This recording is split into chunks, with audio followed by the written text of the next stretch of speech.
Hello everyone, it's Kari. Today I have this fun stencil from the Hedgehog Hollow December kit that I'm going to use on a card. It comes in two different parts, and I'm going to be using both of the parts today for the cards with some Glitz Glitter Gel to add a lot of sparkle. You know I love my sparkle on cards. I also have these cards from Basil Card Shop, which came in a previous Hedgehog Hollow kit. So I thought the scalloped edges on this would be perfect for a Valentine and for this love stencil.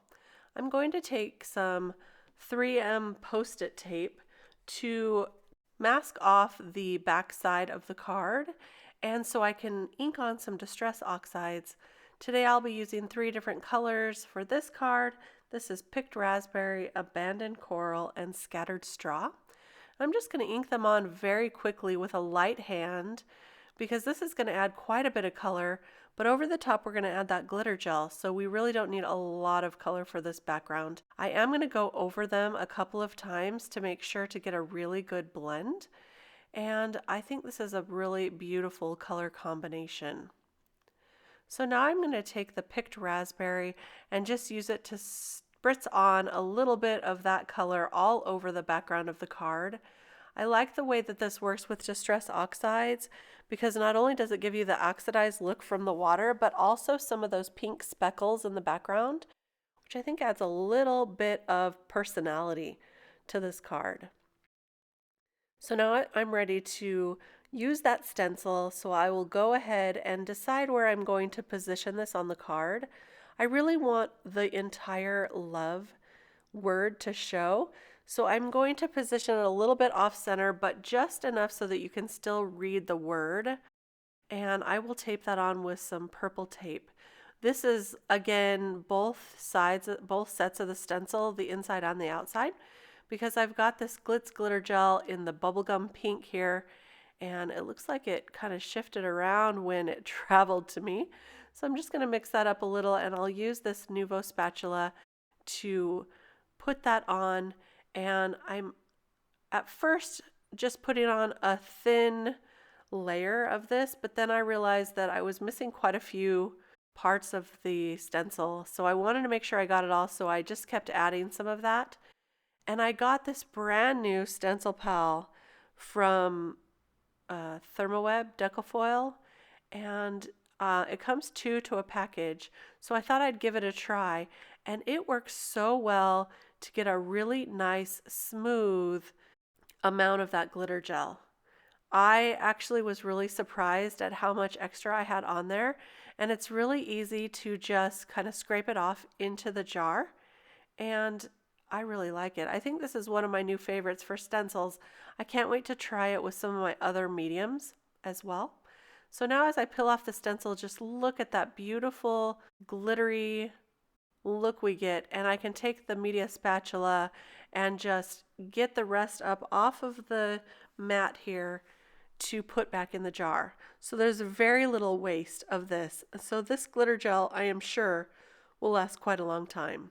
For the second one, I'm using a couple of my favorites, of the Distress Oxides in green and blue. This is Peacock Feathers and Twisted Citron, I believe. And I'm going to do the exact same thing, only this time I'll use the glitter gel in Turquoise. So I'll add just a bit of that, and then I'm going to do the exact same thing with the stencil pal and make that all completely smooth. This is such a delight to work with. I like the amount of glitter that is in this. When it dries, you still get a good amount of shine and sparkle.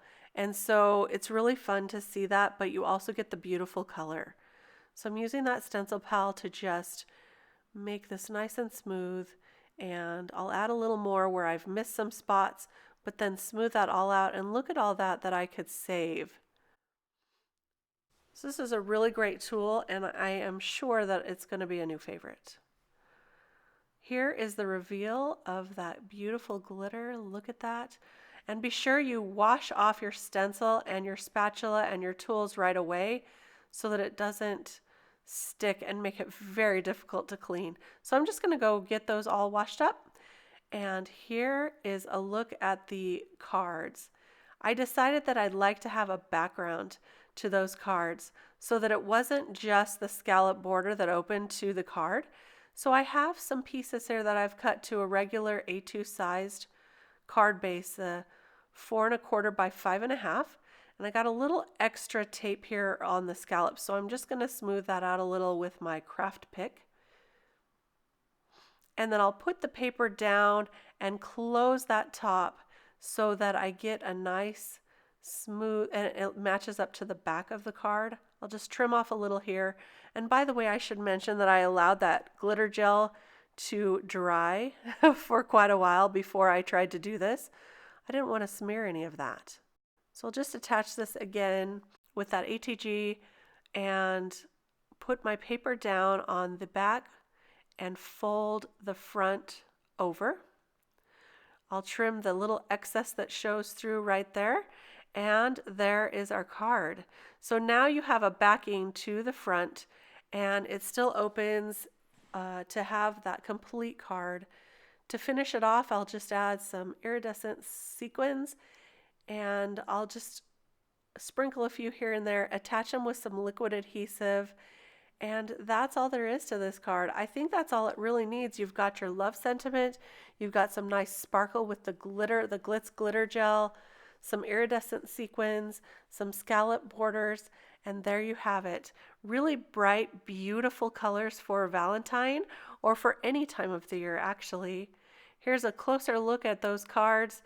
I really love this stencil and all the detail and all the hearts that it gives you. I hope you enjoyed this video today. If you did, I would love a thumbs up, and be sure to subscribe to my channel so that you don't miss any of my videos. I'll be back real soon with some more inspiration. Thanks so much for stopping by. We'll see you next time. Bye-bye.